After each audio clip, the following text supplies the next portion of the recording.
안녕하십니까. 신조의 쿨톡 시작하겠습니다. 명태균 씨 사건이요.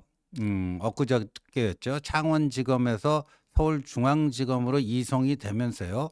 관련 기사가 쏟아져 나오고 있고요. 대통령 부부뿐만 아니라 주요 정치인들의 의혹이 점점 더 커져가고 있는 그런 모양새입니다. 당사자들은 새빨간 거짓말이다. 사실 무근이다. 언제든지 날 조사해라.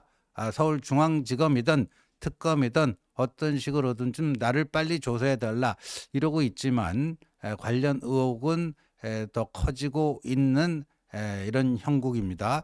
그중에서 주목받는 게 홍준표 대구시장인데요. 어제 저녁 SBS 8시 뉴스가 단독 보도한 게 있는데 이제까지 홍준표 대구시장은 명태균 씨 정치 브로커, 내가 그 사람 처음 딱 봤을 때 그런 정치판에 어슬렁거리는 그런 브로커인 줄 알고 딱 나는 그때부터 거리 두기 시작했다. 뭐 이렇게 얘기를 했고요. 명태균 씨 황금폰에 내 목소리 한마디 있는지 한번 찾아봐라. 큰 소리를 이제까지 쳐왔는데 SBS 어제 8시 단독 보도는요. 홍준표 시장 아들과 명태균 씨가 나눈 이 카톡 메시지가 확인이 됐다라는 거예요. 어떻게 해서 확인이 됐는가? 이른바 명태균 황금폰에 대한 포렌식 작업이요. 지난주 금요일 14일에 완료가 된 것으로 알려지고 있는데 황금폰 포렌식을 해보니 홍준표 아들과 명태균이 카톡 문자를 주고받은 게 확인이 됐다 하는 겁니다. 그러니까 이제까지 홍준표 시장은 나는 뭐 명태균 그런 브로커인 줄 알고 뭐 상대도 안 해줬다 뭐 이렇게 얘기했는데 본인은 아니지만 본인 아들이 명태균 씨와 소통을 한 것이 드러났습니다. 그래서 SBS가요 그 내용에 대해서 어제 보도하고 있는데 2023년 5월 15일에 홍준표 시장 아들이 이 명태균 씨에게 뭘 보내냐 하면요. 홍 시장은 그때 대구시장이었잖아요. 윤석열 대통령과 갈등할 일이 없을 거다 하는 대구 지역 그 지역 신문 기사를 보내면서 이 기사 잘 살펴봐 달라 이런 거죠. 그러니까 2023년 5월 시점에는 이제 홍준표 대구시장이 윤석열 대통령과의 어느 정도 관계 개선을 제대로 해서 어차피 2021년 대선 후보 당내 경선에서는 아주 치열하게 다투고 겨뤘지만 이제 뭐 윤석열 대통령은 현실이 된 거고 그러면 그 자기가 차기를 노려야 되겠다. 차기를 노려야 되겠다. 그래서 윤석열 대통령과의 관계 개선을 하고 있는 그런 때였는데 그 홍준표 시장의 아들이 홍 시장은 윤 대통령과 갈등하는 일이 없을 것이다. 이런 대구 지역 그 지역 언론에 기사를 보내면서 명태균 씨에게 잘 살펴봐 달라 이렇게 얘기했다라는 겁니다. 그리고 그 문자를 보내기 또 나흘 전에는요. 그 대구시에서 주최하는 트로트 페스티벌 티켓이 있으니 언제든지 필요하시면 말씀해 달라. 다 티켓 보내겠다. 이렇게 또 얘기를 했고요.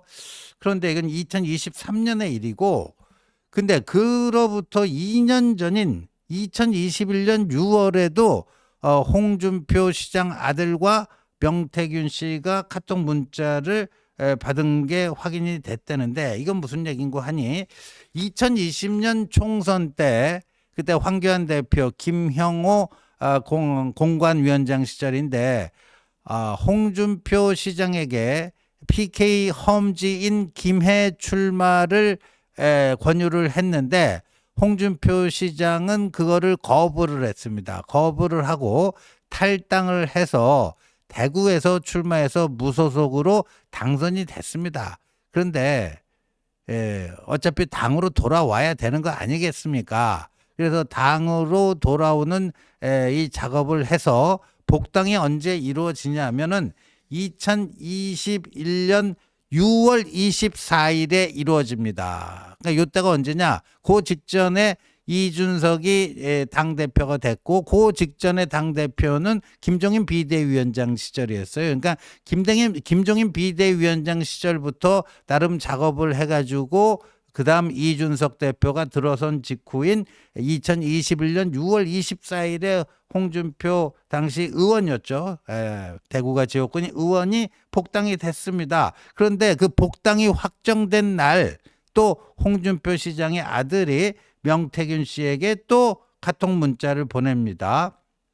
아버지는 사장님의 능력을 신뢰하시고 무척 고마워하고 있습니다. 무척 감사해 하십니다. 이런 문자를 보냈습니다. 근데 그 전에 이제 명태균 씨가요, 홍준표 시장과 관련해 갖고 자신이 김종인 비대위원장에게 잘 얘기를 해서 홍준표의 복당을 매듭지었다 이렇게 주장을 했어요. 예.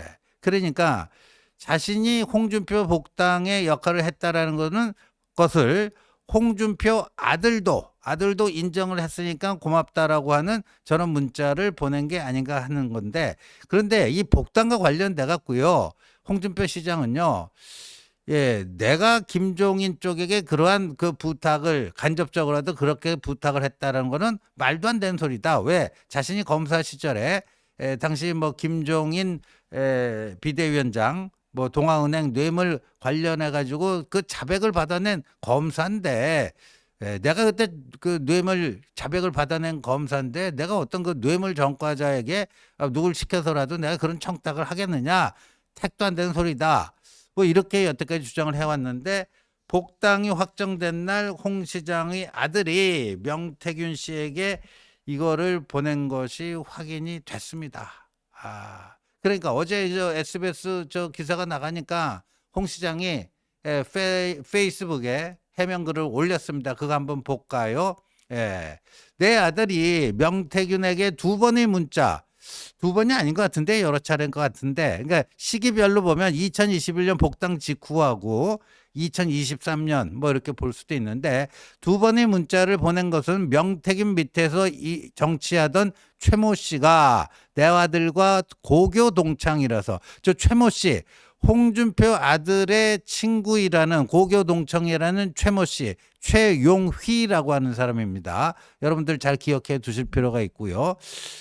그런데 그 최용희 씨가 명태균과 친해서 그 명태균이 최용희에게 했던 이야기를 듣고 내 아들이 그러니까 속았다라는 거죠. 최용희 씨에게 속아서 그렇게 명태균이 마치 무슨 복당에 큰 공을 세운 것처럼, 그 사실은 아닌데 그렇게 돼서 속아서 그렇게 감사하다, 복당 감사하다 이렇게 문자를 보낸 것이다, 이렇게 해명을 했습니다. 이렇게 이제 해명을 했는데, 자, 이게 어떨까요?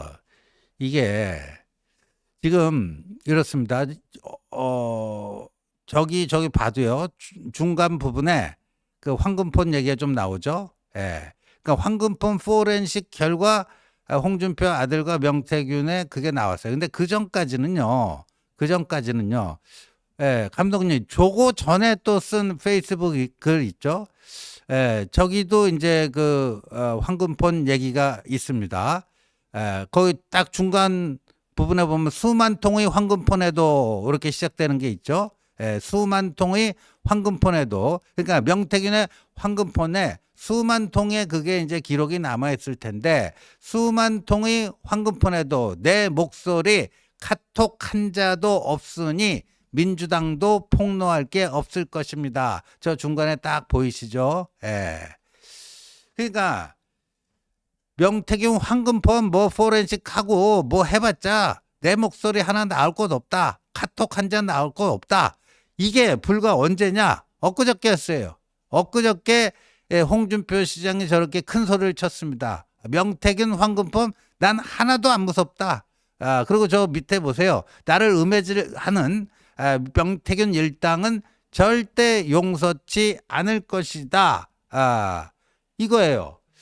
이게 그 전날 18일 날 이제 홍준표 시장이 그거였어요. 근데 어제 저녁 19일이었죠. 어제 저녁 8시에 SBS 단독 보도가 나오니까 이제는 어떻게 됐는가? 다시 아까 그 페이스북 메시지로 좀 돌아가 볼까요? 저기 보면요. 황금폰에 내 목소리가 있는지 내 문자가 있는지 한번 찾아보세요 하더니 그 밑에 보면 내 기억에 딱 한 번 있을 겁니다. 정권 교체 후 김건희 여사를 팔며 하도 실세라고 거들먹거리기에 전화 받고 더러워서 잘하라고 한마디 건넨 것뿐일 겁니다. 계속 바뀌잖아요. 자기 목소리 카톡 문자 하나 없을 거다 했는데 본인의 카톡 문자는 아니지만 아들의 카톡 문자는 발견이 됐고 그랬더니 이제 자신의 목소리는 절대 없다 그랬는데 딱 한 번 통화한 건 있으니까 그 목소리가 황금폰에서 나올 수는 있을 것이다. 또 이런 식으로 묘하게 지금 바꾸고 있습니다. 그러니까 이 얘기는 뭐냐면 지금 홍준표 시장도 조금 당황했다는 얘기죠. 그러니까 황금폰에서 뭐가 나올지를 몰랐던 거예요. 황금폰에서 뭐가 나올지를 몰랐고 별 문자 없겠지 하고 큰 소리를 쳤는데 아들의 카톡 문자가 나오니까 내가 한번 통화했던 내 육성도 나올 수도 있겠다 뭐 해가지고 저런 식으로 조금 이제 후퇴를 한 게 아닌가 보여집니다. 후퇴를 한 게 아닌가 보여지는데 문제는요. 이게 이 홍준표 시장과 명태균 씨가 뭐 홍준표 시장 그 복당하는데 도움을 주고 이건 뭐 큰 건은 안 됩니다. 이게 뭐 형사적으로 큰 건은 안 되는데요. 여론조사를 의뢰를 했는가? 여론조사를 의뢰를 했는가? 그리고 몇 번이나 의뢰를 했는가? 그리고 그 의뢰를 한 조사 결과를 홍준표 시장이 받아봤는가? 그리고 그 여론조사 비용은 어떻게 처리했는가? 뭐 요게 핵심입니다. 요게 핵심인데 그런데 어제 SBS 8시 보도가 나간 이후에 1시간 후에 KBS 9시 뉴스에서 또 주목할 만한 단독 기사가 떴습니다. 주목할 만한 단독 기사가 떴는데 검찰이 명태균에게 여론조사를 의뢰한 명단을 확보를 했다. 근데 저기 밑에 사진 보면 홍최 300만 원 이렇게 그 주황색으로 쳐 있는 부분 나오지 않습니까? 홍최. 저 홍이라는 거는 홍준표의 홍이고요. 최는 홍준표 아들이 친구인 최용입니다. 그러니까 최용이가 홍준표 여론조사를 의뢰하면서 300만 원을 그 명태균 측에 건넸다 하는 건데 이게 이제 명태균 씨랑 같이 일했던 강혜경 씨가 작성한 명단인데요. 보니까 의뢰자 이름이 저 밑에 기사 보면 나오는데요. 11명이고요. 그리고 총 액수가 10억 원이었대요. 10억 원인데 그 강혜경 씨의 장부에 등장하는 홍채 300만 원 아까 그 사진에도 있었죠. 저거는 2022년 지방선거 당시에 홍준표 대구시장 여론조사를 측근인 최모 씨 아들 친구인 최용이가 300만 원을 내가 의뢰했다라고 강혜경 씨 장부에 적혀 있다 하는 거고요. 그게 300만 원이 그게 하나 있고 또 다른 거는 그 바로 밑에 또 다른 측근 2명이 여론조사를 모두 7차례 의뢰하고 그 밑에 나죠. 3,900만 원을 지급했다. 이것도 강혜경 씨 장부에 적혀 있다 하는 겁니다.